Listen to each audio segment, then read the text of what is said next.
Unit 19B Reading Comprehension. Susret na ulici. Komšija. Dobar dan, komšinice. Drago mi je da vas vidim. Kako ste? Gdja Stanislava. Hvala, dobro sam. A kako ste vi, komšija? Nije loše. A odakle vi idete? Idem sa pijace. Već sam bila jutros, ali sam zaboravila da kupim nekoliko stvari. Morala sam opet da se vratim. I ja često zaboravim nešto da kupim. Najbolje je zapisati sve što vam treba i sa spiskom ići u kupovinu. U pravu ste. I ja sam sve zapisala, ali sam zaboravila spisak. A šta to lijepo spremate kada ste 2 puta bili na pijaci? Večeras će doći moj sin sa porodicom. Spremam ukusnu veliku večeru. Znači, vi kasno večerate. Obično ne, ali večeras imam goste. Moj sin će doći pravo s posla, a unuk s fakulteta. Sigurno će biti gladni.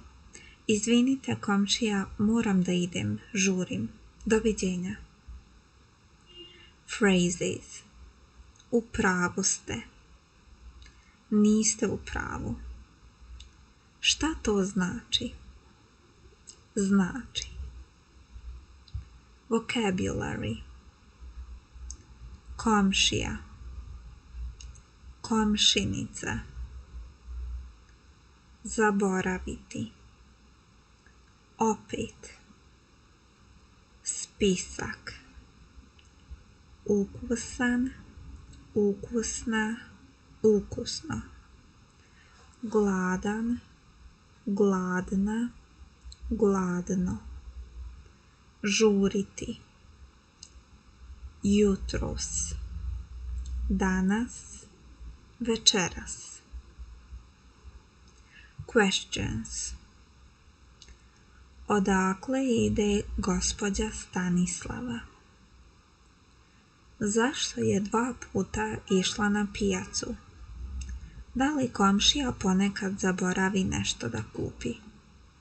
Ko dolazi gospođi Stanislavi u goste? Odakle oni dolaze?